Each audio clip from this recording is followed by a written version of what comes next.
Então, sejam todos sempre muito bem-vindos. Nós somos o NEP Bartolomeu, vinculado à Casa Espírita Cristã, SEC, em Vila Velha, no Espírito Santo, NEP componente do movimento NEP Brasil. Dando sequência aos nossos estudos, primeiramente nós gostamos de lembrar e reiterar, como sempre fazemos que o que vai ser apresentado aqui é uma argumentação fruto das nossas pesquisas pessoais, ou seja, é um ponto de vista, né? E está longe de representar qualquer traço de verdade ou fechar qualquer tipo de questão. Fica, então, o nosso convite para que cada um possa depois estudar e pesquisar também, fazer a sua própria pesquisa, realizar o seu próprio estudo desse versículo que nós vamos apresentar hoje, para que também aquilate seus conhecimentos acerca do Evangelho. Então, repetindo o que nos ensina o próprio Pedro, na sua segunda epístola, capítulo 1, versículo 20, sabendo primeiramente isto, que nenhuma profecia da Escritura é de particular interpretação. Dando sequência, nós estamos no primeiro epístola de Pedro, capítulo 1, versículo 20, onde na Bíblia de literal texto e tradução, nós lemos o versículo da seguinte forma: tendo ele, o Cristo, em verdade, sido pré-conhecido antes da fundação do mundo, mas havendo ele sido feito manifesto nestes últimos tempos por amor a vós outros. Existe uma nota de rodapé da Bíblia LTT, que vem da Bíblia King James, do dicionário da Bíblia King James, dizendo que pré-conhecido quer dizer pré-ordenado. Já na Bíblia de Jerusalém, o mesmo versículo vai ser lido da seguinte forma: conhecido antes da fundação do mundo, mas manifestado no fim dos tempos por causa de nós. Já na Bíblia Sagrada de Almeida, revista e corrigida de 1969, vai se ler o mesmo versículo da seguinte forma: o qual, na verdade, em outro tempo foi conhecido, ainda antes da fundação do mundo, mas manifestado nestes últimos tempos por amor de vós. Na Bíblia King James atualizada, nós vamos ler o versículo da seguinte forma: conhecido de fato antes da criação do mundo, porém revelado nestes últimos tempos em vosso favor. Então, eu acredito que vocês vão concordar comigo que as palavras que mais nos chamam a atenção estão descritas de maneira mais diversa nos textos e nas versões, nas traduções bíblicas, é pré-conhecido, que também foi traduzido como pré-ordenado, conhecido antes, e manifesto, ou reconhecido também, ou manifesto, que também é traduzido como manifestado ou revelado.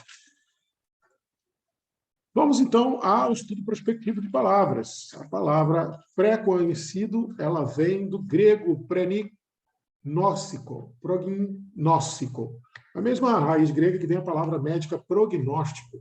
Prognóstico é aquela palavra que a gente usa na medicina para ter ideia, né, para a gente descrever qual é o curso natural esperado de uma doença, né? A gente sabe que o prognóstico de uma gripe, de um resfriado, é se curar entre 5 e 7 dias sem maiores complicações. Já a gente já sabe que o prognóstico do Covid, para uma pessoa não vacinada, ele pode se estender até 20 dias ou até mais e pode complicar a partir do 7º dia, inclusive com insuficiência ou falência pulmonar, causando, inclusive, a morte da pessoa. Isso é prognóstico. É o que você sabe que é o curso natural da doença. Essa palavra, prognóstico, ela vem do verbo grego, que vem da raiz ou do prefixo pro, que quer dizer antes de, mais gnosko, que quer dizer vir a conhecer. A tradução própria de prognóstico quer dizer saber de antemão, mas ele também pode ser usado como o uso predestinar, sabendo que predestinar é aquela pessoa que já foi destinada eternamente ou destinada antes, aquela pessoa que já tem aquela ideia que já tem uma concepção, já é pré-concebida e já tem a sua destinação pré-determinada. Já a palavra manifesto vem do grego phanero, ou phaneró. É um verbo também de origem do outro verbo phaino, que quer dizer trazer à luz, fazer aparecer. Propriamente, a tradução de phaneró, ou phaneró, quer dizer iluminar, tornar-se manifesto ou tornar-se visível. Mas ele pode ser usado como eu deixo claro, eu deixo visível, eu deixo manifesto, ou ainda eu faço saber. Só a mensagem da Fátima Rocha aqui. Passei para me desculpar, mas vamos pegar a estrada agora à noite. Bom feriado a todos, muita paz, muita paz. Fátima, boa viagem, que Deus proteja vocês todos. Dando sequência, eu espero que vocês tenham percebido, tanto quanto a gente conseguiu perceber, e a intuição nos levou a isso. A ideia central desse versículo quer dizer que antes da formação do mundo, né, você tinha um prognóstico, você tinha um saber de antemão, você tinha uma predestinação sobre a mensagem de Jesus, ou a vinda de Jesus, ou a história de Jesus, ou o exemplo de Jesus. Pedro nos fala que Jesus já existia, a mensagem de Jesus já existia, a história de Jesus já existia, o destino de Jesus já existia, já estava predeterminado, predestinado, já se sabia de antemão, antes mesmo da formação do mundo.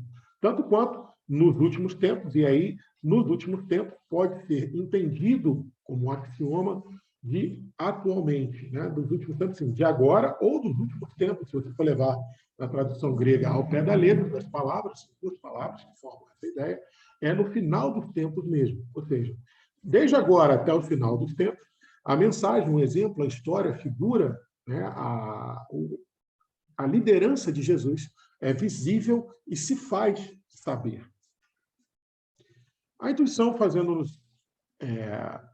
nos guiou após uma meditação e nos fez lembrar de João 8,58, quando Jesus está no templo discutindo com os judeus sobre Abraão. Começa um discurso longo, está lá no Evangelho de João, no capítulo 8, falando primeiramente da necessidade de se não perverter e rever a lei mosaica que, segundo as interpretações e o passar do tempo, estavam sendo aplicadas na fala de Jesus de maneira inapropriada e até ofensiva à verdadeira lei, que é a lei de Deus. E aí Jesus entra num diálogo falando sobre Abraão. Logo depois ele proferir a célebre frase, né? Pois todo aquele que permanecer na minha palavra será verdadeiramente meu discípulo e conhecerá a verdade vos libertará. E aí os judeus ficaram extremamente ofendidos, dizendo assim, nós somos filhos de Abraão. Como assim? Nós já nascemos livres. Como assim você fala de que uma verdade que vai nos libertar? E aí Jesus começa um diálogo com os judeus, que vai culminar lá no versículo 58, quando fala assim, você não tem nem 50 anos, como é que você diz que já conheceu Abraão? E Jesus fala, disse-lhe Jesus, amém, amém vos digo. Amém, amém vos digo. Antes de Abraão se tornar, ou seja, dele se tornar Abraão, eu sou. Tradução de Haroldo Dutra Dias. Interessante, antes de se tornar Abraão, ou seja, antes da figura de Abraão ser criada, eu sou. Do grego ego eimi. Eu sou, ou seja, eu já existo ou já existia, já venho existindo. Dá uma ideia de algo que começou no passado e ainda existe, ainda persevera, ainda progride hoje, no tempo atual. Então, Jesus falando que antes mesmo de Abraão ser Abraão, antes mesmo de se pensar em ser Abraão, ele já era, ego eimi, eu já tenho sido. Dizendo que ele tem muito mais tempo, e obviamente, acredito que não é novidade para ninguém, que a gente vai falar, enquanto governador planetário, recebendo o planeta Terra diretamente das mãos do próprio Criador para cuidar de todos nós, Jesus já existia desde o início. E isso nos faz lembrar do prólogo, né? Mas antes da gente ir do prólogo de João, a gente vai trazer o comentário de Emmanuel, que vai findar, vai nos ajudar a chegar no final do nosso argumento de hoje. Sobre esse versículo 58 do capítulo 8 de João, Emmanuel fala o seguinte, antes de, ou precedendo os grandes vultos da sabedoria, guarde bem essa palavra, e do amor, da sabedoria e do amor na história mundial, o Cristo já era luminoso centro das realizações humanas. E Emmanuel fala, né? De sua misericórdia partiram os missionários da luz que, lançados ao movimento da evolução terrestre, cumpriram mais ou menos bem a tarefa redentora que lhes competia entre as criaturas, antecedendo as eternas edificações do Evangelho. Então, Emmanuel, no Caminho, Verdade e Vida, capítulo 133, onde ele fala sobre a hegemonia de Jesus, comentário exatamente ao versículo 58 do capítulo 8 de João, onde ele fala, antes de Abraão ser, eu já venho sendo. Né?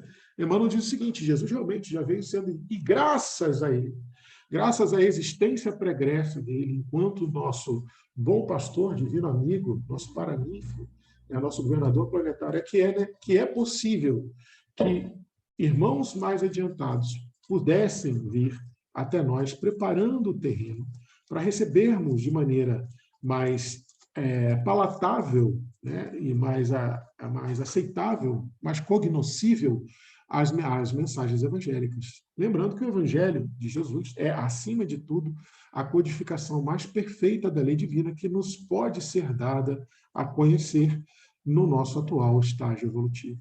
Então, antecedendo, e agora mesmo, pós-cedendo, né? Após Jesus, vieram tantos outros missionários, tantos outros professadores do Evangelho, nos ajudando a compreender o Evangelho cada vez mais e melhor. Né? Tiago, Paulo, próprio Pedro, né? Timóteo, Tito, e tantos outros que vieram após, Agostinho, Tomás de Aquino, Teresa d'Ávila, tantos outros vultos que até hoje, né, são Chico, são arautos e artífices dessas eternas mensagens edificadoras do Evangelho. Mas a questão aqui que Emmanuel nos diz, né, que os vultos da sabedoria, até eles beberam antes, da maior sabedoria do amor, beberam antes, na fonte inesgotável do nosso Senhor Jesus Cristo. E como eu disse a vocês, não tem como ler isso e não lembrar do prólogo de João, capítulo 1, versículos 1 e 2, principalmente, que, segundo a tradução Haroldo Dutra Dias, se lê da seguinte forma: no princípio era o Verbo, e o Verbo estava com Deus, e o Verbo era Deus. Ele estava no princípio com Deus. E sobre esse prólogo, lá no livro Consolador, a equipe de Chico faz a Emmanuel a seguinte pergunta: no princípio era o Verbo. Como devemos entender essa passagem? Está lá na questão 261 do livro Consolador. E Emmanuel dá uma resposta extremamente interessante, que vai nos auxiliar muito nas nossas reflexões dessa noite. Ele começa respondendo: o apóstolo João ainda nos adverte que o Verbo era Deus e estava com Deus. Era e estava. O Verbo manifestava em si a centelha divina e estava em companhia, na presença, estava junto de Deus. E Emmanuel segue nos explicando: Deus é amor e vida, e a mais perfeita expressão do Verbo para o orbe terrestre era e é Jesus. Então, Deus é amor e vida, e Jesus é a expressão mais perfeita deste amor, conhecida no planeta Terra. Questão 625 do Livro dos Espíritos: qual é o tipo mais perfeito que Deus tem nos dado como guia e modelo? Resposta: Evandro Noleto de Bezerra, V de Jesus. Resposta: Guilherme Ribeiro, em uma palavra: Jesus. Então, Jesus é a perfeita expressão do amor, permitida a ser conhecida por nós no estágio evolutivo do orbe terrestre. Identificado com a sua misericórdia, com a sua sabedoria. Olha a palavra sabedoria aí de volta, gente. Com a misericórdia e a sabedoria de Deus, desde a organização primordial do planeta. Visível ou oculto, o Verbo é traço da luz divina. Ou seja, como a gente deve entender no início era o Verbo? O Verbo, o início de tudo, era Jesus, que era Deus e estava com Deus. E o Verbo é o traço da luz divina em todas as coisas e em todos os seres, nas mais variadas condições do processo de aperfeiçoamento. Verbo é palavra em ação. A gente pode definir como verbo uma palavra que determina uma ação. Acredito que todos vão concordar comigo que isso é uma definição gramatical, inclusive. Então, o verbo é o traço da luz divina. É o pensamento em forma de palavra ou intenção, já prenunciando ou indicando uma ação. Então, o verbo é o traço da luz divina daquilo que nós pensamos, falamos, pretendemos fazer e fazemos. Seja em qualquer processo de aperfeiçoamento, de qualquer ser vivente, de qualquer coisa ligada à vida e à sabedoria e misericórdia do nosso Senhor, Deus, nosso Pai. E aí, qual não foi minha surpresa, quando a intuição me guiou para um dos livros que eu mais gosto na Bíblia, livro de Provérbios, ou livro da sabedoria, onde Salomão escreve para a gente, lá no capítulo 8, versículos 22 e 23, quando ele começa esse capítulo 8, entre os versículos 22 e 23, está no início do texto onde ele fala que a sabedoria existe desde a eternidade, segundo a tradução Almeida, Revista e Corrigida, de 1969. E se lê da seguinte forma: o Senhor me possui no princípio de seus caminhos, e antes de suas obras mais antigas. Desde a eternidade fui ungida, desde o princípio, antes do começo da terra. Então, a sabedoria que Emmanuel falou nos dois textos anteriores, me pegou, segundo a intuição, nesse provérbio, nessa parte de provérbios. dizendo sim, a sabedoria é eterna. Aliás, coisa que nós todos já sabemos, porque lá na questão 614 do Livro dos Espíritos, né, a gente sabe que a lei natural é a lei de Deus. Kardec pergunta, o que é a lei natural? A lei natural é a lei de Deus. É a única verdadeira para a felicidade do homem. Indica-lhe o que deve fazer ou deixar de fazer. Então, a sabedoria, enquanto lei divina, é eterna e imutável como o próprio Deus, que está como resposta da questão seguinte do Livro dos Espíritos, ela indica a sabedoria, ou a lei divina, ou a lei natural, que é eterna e imutável como o próprio Deus, indica a nós, seres viventes, espíritos reencarnantes ou não, desencarnados no planeta Terra, vinculados à esfera vibracional desse planeta Terra, indica-nos o que se deve ou não fazer. E nós só somos infelizes quando dela nos afastamos. Aliás, coisa que nós já discutimos, se eu não me engano, no estudo passado ou nos últimos 2 estudos. Só lembrando que na questão 615, o Espírito da Verdade nos lembra que a lei é eterna e imutável. Ou seja, a lei divina natural, que é a sabedoria, ela indica o que a gente deve ou não deve fazer. Então, para todas as decisões da nossa vida, a gente precisa consultar a lei divina natural. Consultar essa sabedoria eterna e imutável como o próprio Deus. E aí, como é que a gente faz para consultar isso? Vamos lá. Primeira coisa que a gente tem que saber é o seguinte: Deus não se engana.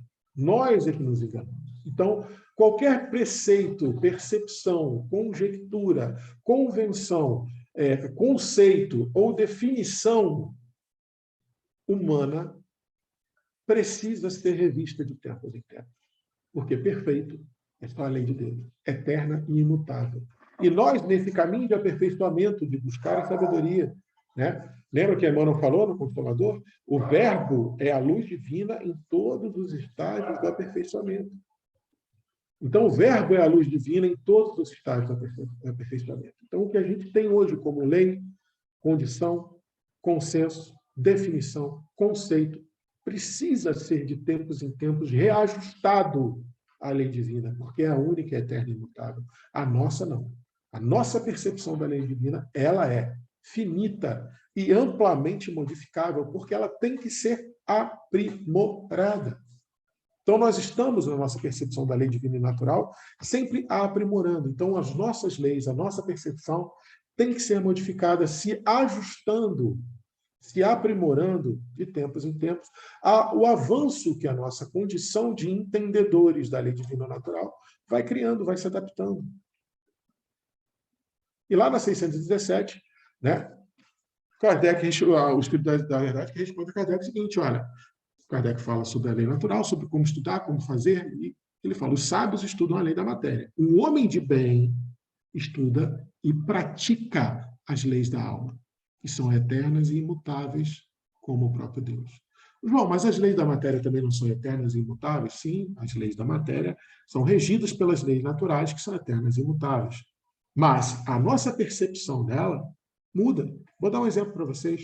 Se vocês pegarem uma concepção, até mesmo uma foto, existe uma fotografia do que era o horizonte cósmico, ou seja, até onde nós conseguíamos perceber o cosmos, o universo, você vai ver que era infinitamente menor do que a fotografia e o rastreio que nós temos hoje do que é o horizonte cósmico. Hoje a gente já consegue mapear o nosso universo de ponta a ponta, até o horizonte do Big Bang, até o horizonte do instante zero.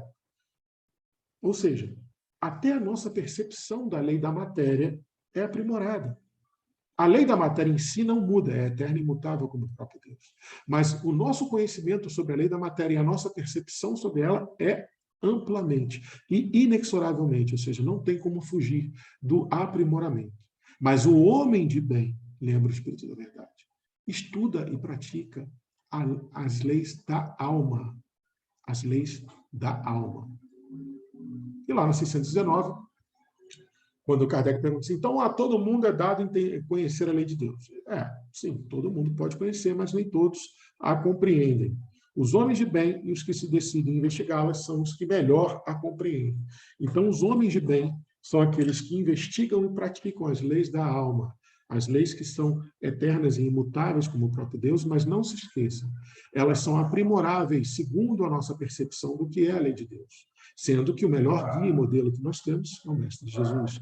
Então, a interpretação da lei divina, codificada no Evangelho de Jesus, ainda é a fonte de sabedoria mais eficaz que nós temos para nossas questões de decisão, para decidirmos sobre o que devemos ou não devemos fazer.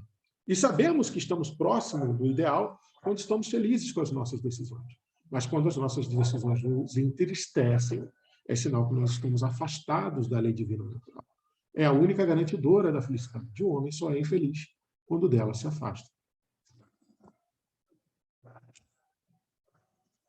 E aí, lá na 621, Kardec pergunta, onde está escrita a lei de Deus? Resposta do Espírito da Verdade, na consciência.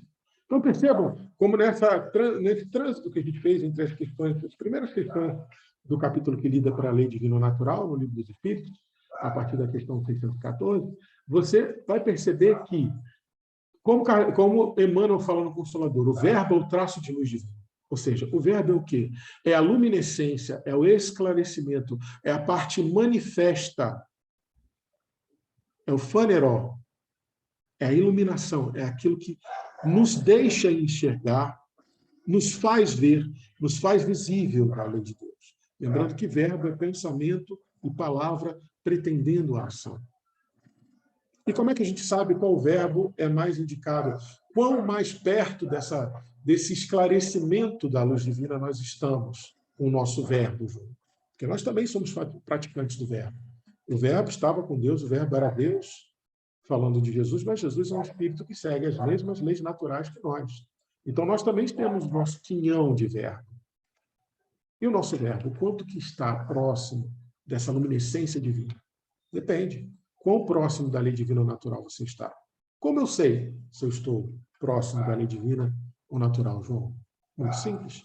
A gente só é infeliz quando dela se afasta. Se você está feliz, você está próximo dela. O seu quinhão de entendimento está adequado para esse momento seu evolutivo de interpretação da lei divina. Se você não está feliz, reveja, porque as suas decisões não estão adequadas, alinhadas com esse seu momento evolutivo de percepção da lei divina. E como é que eu faço, João, para entender mais e melhor a lei divina? Seja um homem de bem. O que é ser um homem de bem? Aquele que lê, estuda e tenta praticar. Reflete, aprimora-se no entendimento dessa luminescência, leia-se, do Evangelho, que é a perfeita codificação da lei divina que nos é dada no nosso atual estágio evolutivo. Mas, João, quando eu tiver com dúvida, onde eu vou buscar? Eu li, e mesmo assim eu não consigo achar uma resposta. Vai na fonte. E onde é que é a fonte? Na sua consciência. Mas como que eu indago a minha consciência? Olha, simples. Também é uma questão do Livro dos Espíritos, logo depois da questão 621. Jesus ensina, indaga o que você gostaria que fizesse ou não fizesse a você, e isso vai te ajudar. Faça igual Agostinho nos ensina na questão 919. Faça um balanço. O que eu posso ter feito para ter ofendido a Deus, ao próximo ou a mim mesmo? O que eu fiz que me causou tristeza? Como eu poderia fazer diferente para que essa tristeza não fosse me causada? Não se me fosse causada?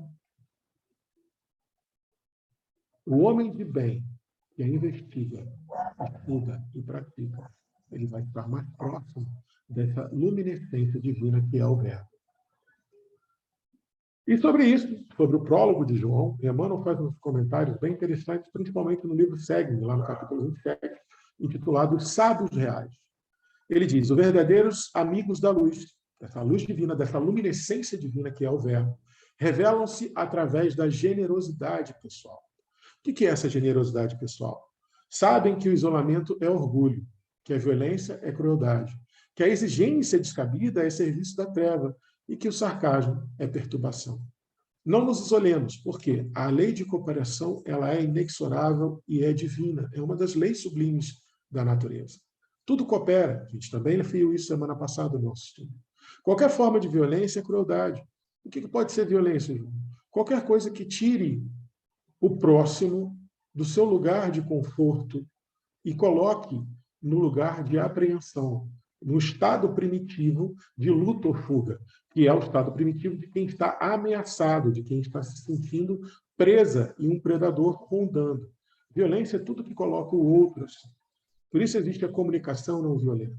É necessário que nós aprendamos a pensar num padrão vibracional de caridade, de mansuetude, de pacificação, de benevolência, de indulgência, de perdão, para que quando nós proferirmos nossas palavras e realizarmos nossos atos, eles não sejam violentos, não coloquem o próximo acuado, se sentindo ameaçado. Exigências descabidas. Como você pode exigir do próximo algo que nem você é capaz de fazer? Como você pode exigir do próximo mais do que ele te prometeu? Isso é serviço da treva. Por quê? Porque coloca o próximo num lugar de desvalia, de menos-valia, e que o sarcasmo é perturbação. Né? E isso vale muito para mim, porque eu ainda sou, dentro de todas as impurezas espirituais que eu ainda carrego, o sarcasmo é uma das mais difíceis de serem controladas por mim. E ainda assim, Emmanuel nos lembra que sarcasmo é perturbação.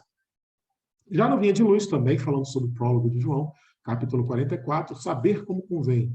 Emmanuel nos traz o seguinte argumento: como é saber como convém?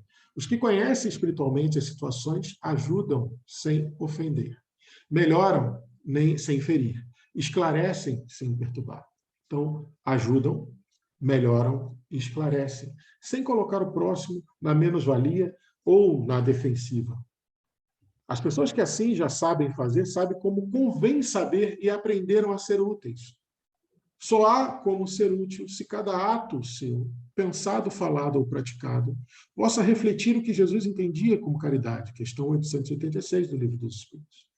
Com o que é caridade, como entendia Jesus. Pergunta das mais geniais que Kardec fez ao Espírito de Verdade. Benevolência para com todos, indulgência às imperfeições alheias e perdão às ofensas. Só quando você consegue ajudar sem ofender, sem menorizar, sem menosprezar, sem diminuir a quem você está ajudando. Melhorar a quem te procura, sem ferir, sem dizer, sem apontar os defeitos, da forma que você consiga estender a mão para apoiar e não para fazer pelo outro, mas para ser um apoio de cooperação. E esclarecer sem deixar o outro cego perante o conhecimento, a luz ou a descoberta de alguma verdade. Quem já aprendeu isso, já aprendeu a ser útil, nos leva Emmanuel. E, ao final dessa lição, ele diz o seguinte: informam-se quanto à fonte da eterna sabedoria e ligam-se a ela como lâmpadas perfeitas ao centro de força. Ou seja, quem já aprendeu o como servir com o que sabe, saber como convém, essa lição de Emmanuel quer dizer assim: aquele que já aprendeu a servir bem com aquilo que já sabe, é como se fosse algo ligado, uma sabedoria que se liga a uma lâmpada, o centro de força divino, ao verbo, que é a luz divina. Lembra? Lá no Consolador? Verbo é a parcela de luz divina em qualquer fase do aprimoramento. Ou seja, se você já aprendeu a ser útil da maneira benévola, indulgente e perdoável, sem ferir, sem menosprezar, sem perturbar, sem ofender, você é uma lâmpada ligada ao verbo, a essa parte da luz divina, do entendimento da lei divina. E aí, fracassos e triunfos no plano das formas temporárias não nos multiplicam as energias. Você sabe que está no caminho certo quando você pode estar sendo apedrejado de todos os lados. Você pode estar tropeçando em todas as pedras que jogam à sua frente.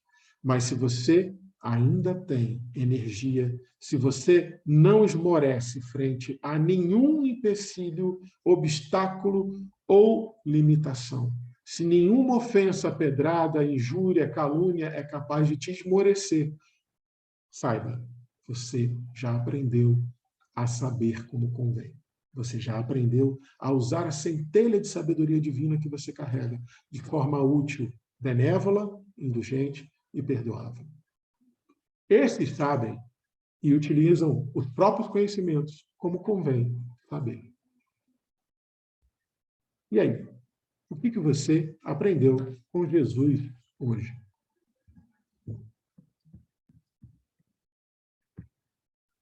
Eu deixo para vocês.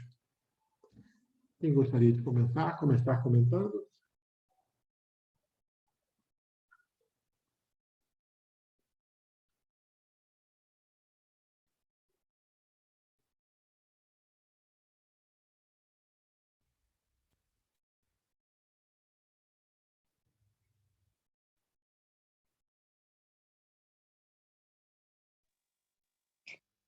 Eu falei que eu não ia falar. Eu estou Ainda bem que passando você quebrou sua promessa. eu estou passando tanto mal. Tomei hoje a vacina do Covid e da gripe, mas sempre que eu tomo a Ah, vacina do Covid, eu fico muito mal. Estou todo debaixo mundo da que tomou essa coberta. vacina aqui também está todo mundo derrubado. Nossa, eu estou um caco. Mas Mas bota para fora, você vai ver que você vai melhorar na hora. Vai, fala para pô, nós. tá bom. Não, pensando na centelha divina que há em nós, é, eu acho que muitas das vezes nós nos desmerecemos. Aliás, na maioria das vezes. Às vezes a gente não consegue entender que nós podemos ser luz, que nós podemos ser lâmpada, né, esse farol na vida do outro. E como o próprio Jesus disse, ele não exige nada que a gente não possa carregar. Então, nós temos que ter essa consciência que o mínimo que nós fazemos conforme as nossas forças, para Jesus é muito. E aquela velha frase, né? Eu só posso dar aquilo que eu tenho. Eu posso ser benevolente se a benevolência existir em mim. Né? Eu posso ser indulgente se a indulgência existir em mim. Então, e assim são com as outras virtudes. Mas isso que você falou por último aí é o que me animou a falar. Nós não podemos esmorecer. E precisamos nos também acreditar naquilo, no nosso potencial. Eu sou aqui um espírito ainda num planeta dos mais atrasados, um espírito deficiente, mas eu estou atrás dessa luz. Eu estou tentando caminhar para frente. Não é? Vão haver quedas? Vão, inúmeras. Mas a melhor ideia é que nós não podemos desistir. Nós vamos nos levantar e seguir em frente e tentar não cair de novo naquela mesma situação. Então, acreditar realmente que nós possamos ser luz em algum momento nos faz brilhar muito mais. Então, a gente precisa mesmo valorizar aquilo que nós temos de bom. Nós temos que muita coisa ainda, muita coisa não, tudo para chegar à perfeição. Mas nós já temos um pouquinho, e esse pouquinho deve ser aproveitado, trabalhado e principalmente oferecido, né, ao próximo. Aí, quando você falou do verbo lá, qual é o verbo que nós podemos expressar hoje, eu fiquei pensando amar, eu pensei em amar. Falei, não, gente, nós estamos longe de amar o próximo igual Jesus amou, né? Mas eu acho que o verbo, para mim, poderia ser sonhar. Porque se você não sonha, você não realiza. Então, se eu sonho ser uma pessoa melhor, ser benevolente, ser bondoso, né? Ser caridoso, ser luz na vida do outro, eu estou a um passo de praticar, ou seja, de amar. Então, é mais ou menos isso aí. Excelente, Pinar. Excelente. Excelente. Eu gostei muito dessa lição final do Emmanuel. Ela caiu como uma luva, principalmente para esse momento atual que a gente está vivendo. Né? O que você sabe? Né? O que você acha que sabe, na verdade? Por exemplo, a psicanálise nos ensina que a gente não sabe. Quem sabe é o inconsciente. A gente acha que sabe ou é provido do saber que vem do inconsciente.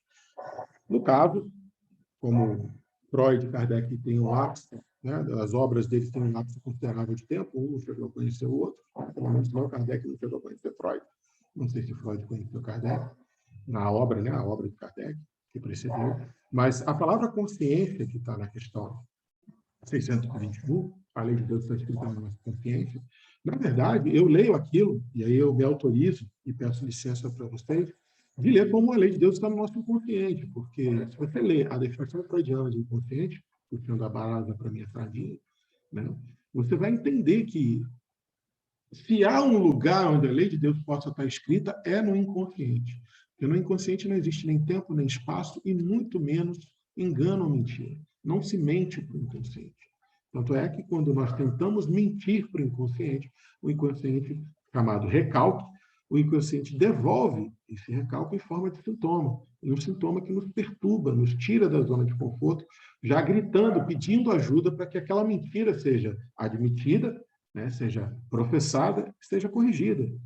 Então, se tem um lugar onde a lei de Deus pode estar escrita, é no nosso inconsciente. Então, tudo que nós pretendemos saber, no nosso inconsciente, que o nosso inconsciente nutre de saber a nós. Ele tem que ser usado. E por isso que a gente tem que fazer o bem no limite das nossas forças. E a doutrina dos espíritos fala, fazer o bem no limite das nossas forças. A gente vai ser cobrado por isso também. Mas também fala, lá na lei de trabalho, quando Kardec pergunta assim, qual é o limite do trabalho? O espírito, na verdade, fala o limite das suas forças. Deus não se mete nisso, não. Você que vai dar o limite das suas forças. O corpo é seu. Você que vai dar o limite das suas forças. Mas a consciência humana, ou leia-se, o inconsciente humano observa tudo. E nada pode ser escondido do inconsciente, nada pode ser omitido nem mentido para o inconsciente. Né? Então, se você não está dando o limite das suas forças, a sua consciência, ou o seu inconsciente, vai lhe acusar, vai ser acusador. Né?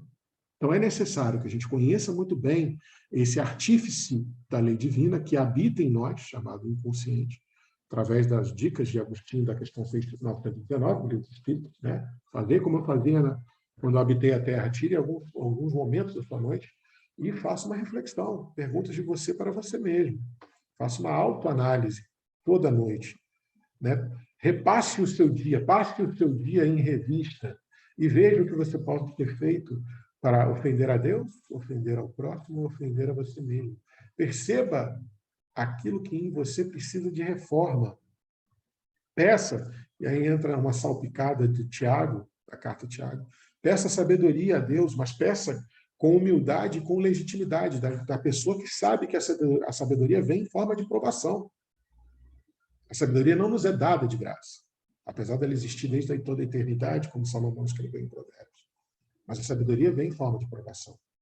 Então, essa sabedoria que vem em forma de provação, que está sedimentada no nosso saber, provido pela consciência ou pelo inconsciente, que é onde a lei divina habita, quando nós usamos, temos total legitimidade de dizer assim, não sei muito. Como o Silmar falou, estamos muito longe de amar, estamos muito longe de entender, estamos muito longe de saber.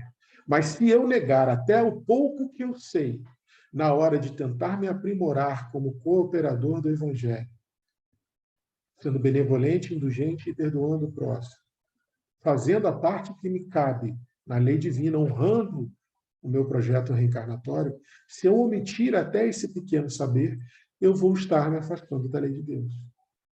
E aí o que acontece? O homem só é infeliz quando da lei de Deus se afasta. Então, Silmar, concordo plenamente com você. Não importa o quanto você sabe, importa como você está usando o que você sabe em prol de cooperar com a lei divina natural. Muito obrigado, muito bom a reflexão, Silmar. Quem mais gostaria de falar? Paulinho, Arlete?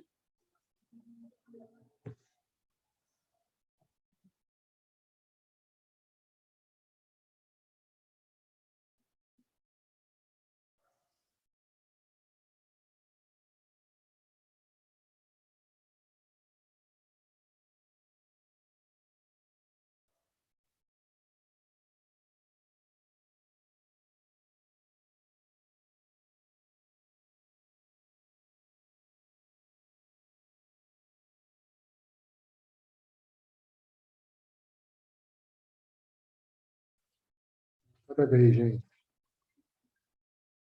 Calma que tem para todo mundo.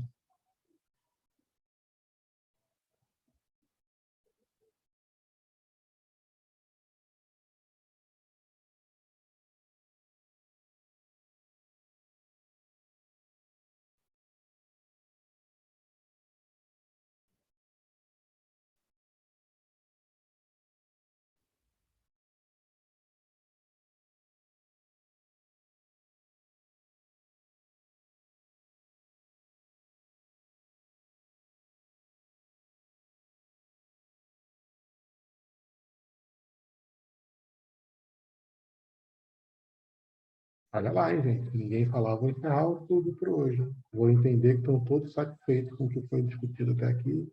Todo mundo já pegou seu quinhão de sementinhas de transformação e vai plantar no seu coraçãozinho e está satisfeito para começar o feriadão. Paulinho, Arlete, se vocês não quiserem comentar mais nada, e o Silmar, aliás, se vocês não quiserem comentar e o Silmar não quiser comentar mais nada, a gente vai encerrar, hein? Dou-lhe uma.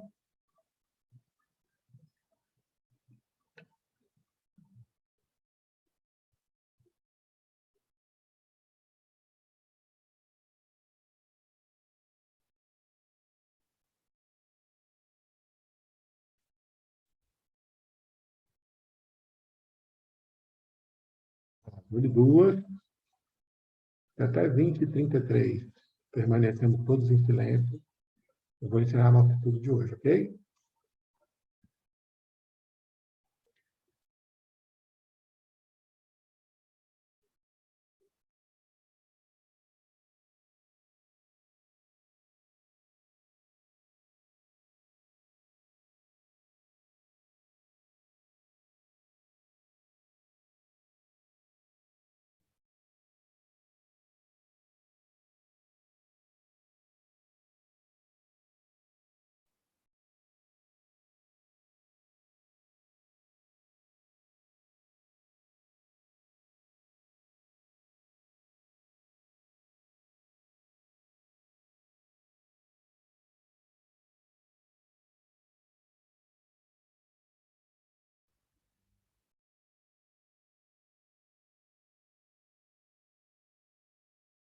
Então, amados irmãos, amadas irmãs, com a esperança de que todos estejamos saindo daqui hoje com as nossas sementinhas de transformação, de provocação, de conhecimento evangélico plantado em nossos corações, e na certeza de que, se assim plantarmos, ela frutificará, irá brotar e frutificar em aprimoramento, no entendimento da lei divina natural e na nossa capacidade de cooperar com o Evangelho do nosso Senhor Jesus Cristo, para convidar a todos para elevarmos o nosso pensamento novamente a Deus e agradecermos ao Pai por mais essa oportunidade de estarmos aqui todos reunidos, pensando e confraternizando, Pai, em consonância de pensamentos e de palavras, de percepções e de provocações acerca do seu Evangelho, da sua lei codificada no Evangelho do nosso Senhor Jesus Cristo.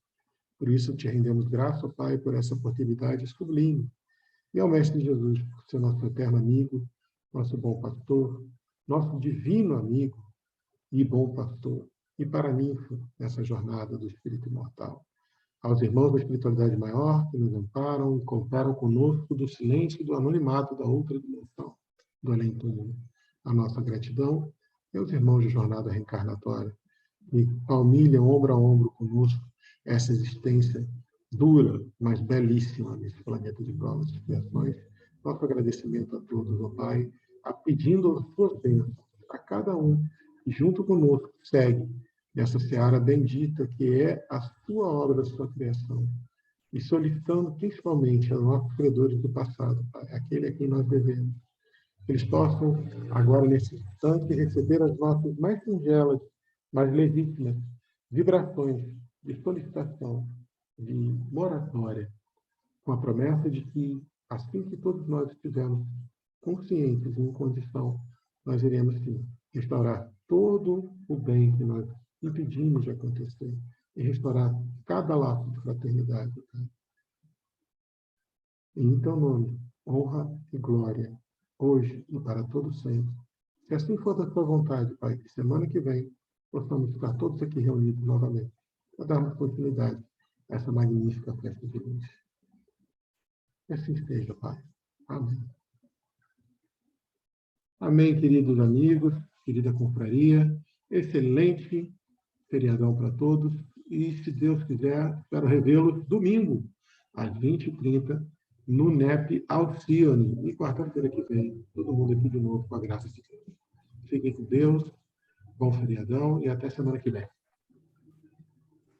Ok, boa noite, fica com Deus a todos. Deus abençoe. Amém. Tchau, Paulinho. Tchau, tchau.